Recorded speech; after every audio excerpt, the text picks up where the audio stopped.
Bueno, nos vamos hasta el Palacio de la Moneda, donde hoy se realizó un balance de la primera semana de las Fuerzas Armadas en la frontera, esto en el norte. Se realizaron 4.000 controles a migrantes y 24 fueron detenidos. Cristian de Medici nos va a contar más. Cristian. Hola, Cristian. Hola, Pati. Muy buenas tardes. Hola, Humberto. Ha sido un balance positivo, lo hemos visto durante los últimos días. Hoy se cumple una semana desde que se publica el decreto con fuerza de ley que habilita este despliegue territorial en el norte de nuestro país, pero concretamente recordemos que comienza el despliegue ya materializándose el día lunes con el traslado de los más de 600 operativos militares, personal, contingente de diversos grupos del ejército para ser desplegados en la región de Arica y Parinacota, la de Antofagasta y también de Tarapacá para tener un mayor control en el contexto de la denominada crisis migratoria. Bueno, hoy particularmente fue el subsecretario del Interior, Manuel Monsalve, quien hace un balance y que se suma a las palabras que, por ejemplo, ya había dicho la ministra Toá durante varios días, de hecho, en varios medios de comunicación, acá también en Chilevisión Noticias, ha hecho un balance preliminar,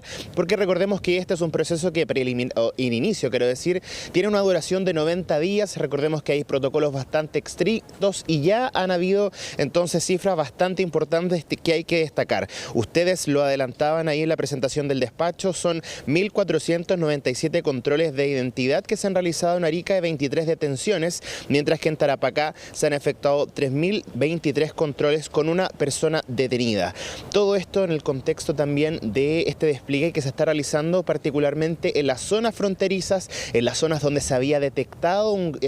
focos de ingreso para aquellas personas que estaban entrando a nuestro país de manera ilegal, estas especies de pasos no habilitados que sin duda son parte de los puntos que se quieren atacar y también transmitir un poco la confianza y la seguridad a cada una de las personas de estas localidades que están en las zonas fronterizas y que son de las que han sido más afectadas. Por ejemplo, Ollagüe, también Colchane, uno de los emblemas de la crisis migratoria, pero por eso también recordemos que el subsecretario Monsalve ha señalado que ha estado en conversación con el fiscal nacional Ángel Valencia para también seguir la capacitación que están realizando el personal militar, porque en el marco de este decreto con fuerza de ley fueron entregadas nuevas atribuciones a cada uno de ellos, principalmente la posibilidad de tomar en detención a las personas por un plazo no mayor de 24 horas para ser trasladadas a la autoridad contralora, es decir, a la PDI o a Carabineros, y de ahí comenzar todas las diligencias respectivamente y dejar el uso de la fuerza como un último recurso. Vamos a partir nuestro despacho evaluando entonces las declaraciones que dio el subsecretario Monsalve durante esta mañana,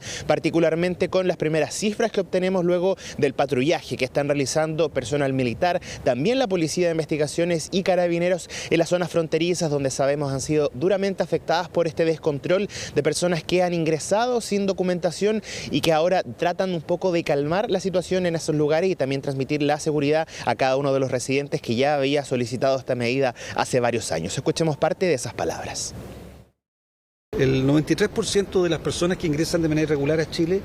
lo hacen a través de la región de Tarapacá, lo hacen a través de espacios cercanos a Colchane y por lo tanto lo hacen desde Bolivia. Y por lo tanto es muy importante para la eficacia de la política migratoria y del control de la frontera el acuerdo con Bolivia, pero eso es un trabajo que está llevando adelante la Cancillería. La búsqueda de resolver la situación de ingreso irregular a Chile por parte de ciudadanos de otros países tiene múltiples medidas.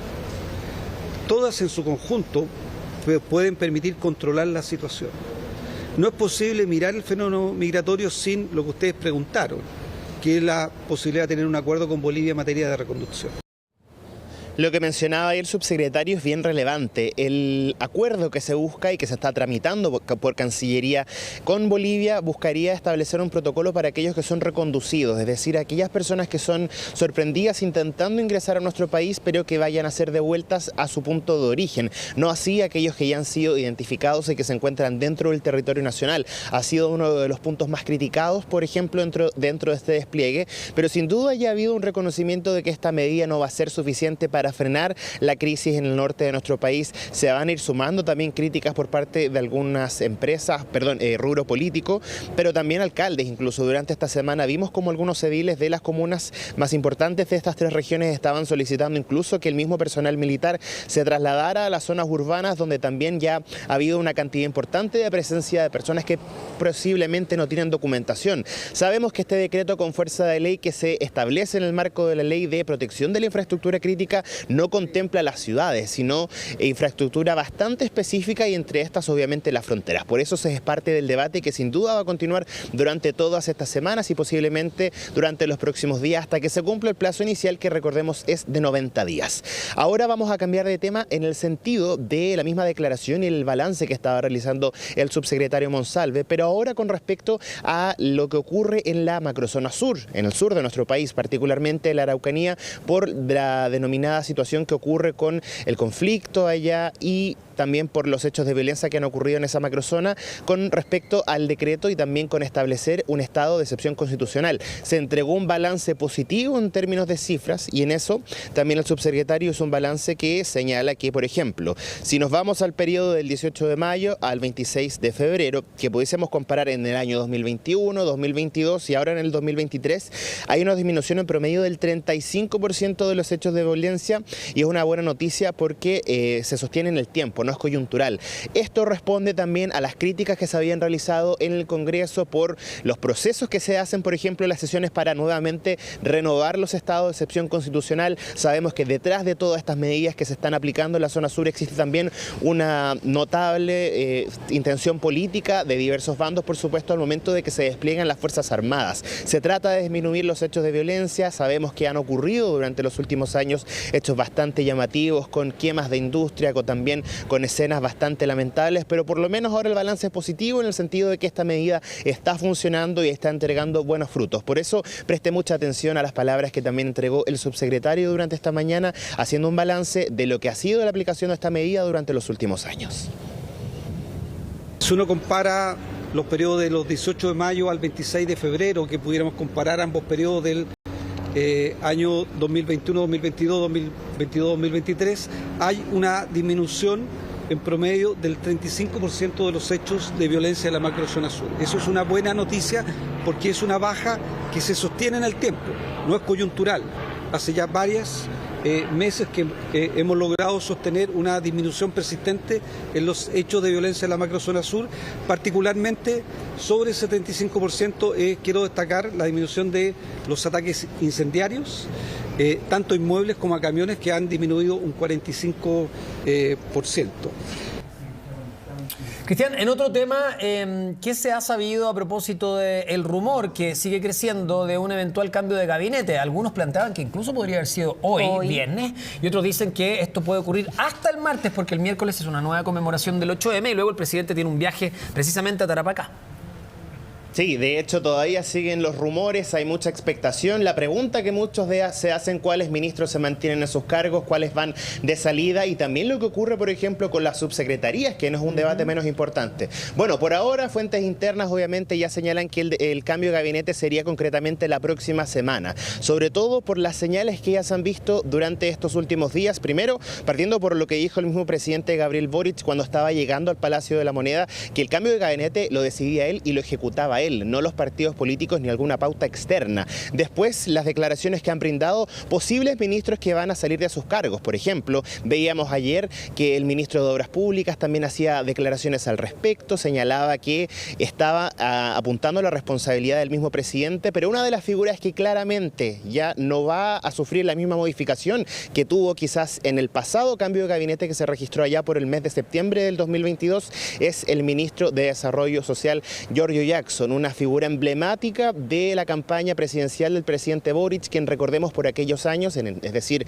en el mes de septiembre del año pasado, ocupaba el cargo de ministro de la SECPRES, uno de los cargos más importantes y que producto también de algunas circunstancias políticas y también algunas declaraciones, recordemos que sufrió un enroque y fue traspasado al desarrollo social, cartera donde sabemos que ha tenido una evaluación positiva. De hecho, el día de ayer hacía un lanzamiento de la nueva medida que se enmarca dentro de la recuperación de espacios urbanos. Sabemos que la disminución de las carpas y de los rucos que se encontraban ahí en la Alameda, es decir, en el centro de Santiago, ha sido una medida emblemática y que ha sido evaluada positivamente por el aumento de las cifras en el sentido de la recuperación de espacios. Esa sería una señal clara y de hecho ayer lo vimos también en la promulgación de la ley TEA, cómo estaba caminando normalmente, se tomaba selfies con las personas, con los participantes, caminaba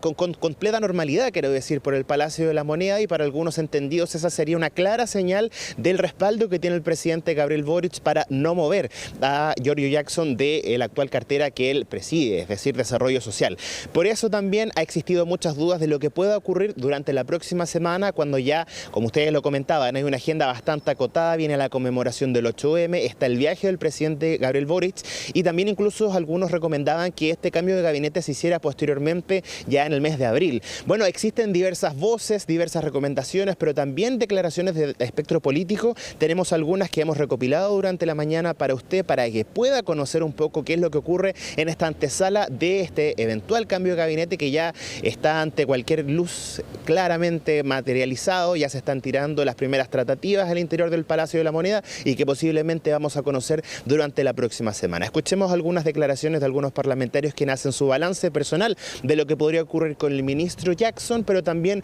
con las diversas carteras que eventualmente van a sufrir cambios en sus liderazgos. Mire, ya es inevitable el cambio de gabinete que el presidente Boric debe hacer. Ojalá lo haga rápido, porque si no el desgaste que va a significar va a ser muy violento. Aún más todavía. Hay algunos ministros y ministras que han dejado mucho que desear. Creo que es hora de que abrace ya definitivamente a la exconcertación y al socialismo democrático, que le ha dado resultado en enderezar este mal gobierno. Así que depende de él si efectivamente quiere hacer un buen gobierno para todos los chilenos o quiere gobernar para su 30%. Es el presidente de la República quien debe determinar cuáles son las carteras donde hay que hacer cambios ministeriales. Respecto del ministro Jackson, creo que ha mejorado bastante la gestión en el Ministerio de Desarrollo Social respecto de lo que fue en la FEXPRES. Esperamos muy pronto estos cambios anunciados por el presidente de la República. El gobierno del presidente Boric y el propio presidente han mejorado su evaluación pública en las últimas semanas. Y es por lo mismo que me parece que es un momento oportuno para un cambio de gabinete que incorpore a gente con experiencia, probablemente a gente del socialismo democrático, gente que fue parte de los gobiernos de 30 años de la concertación. Es necesario un viraje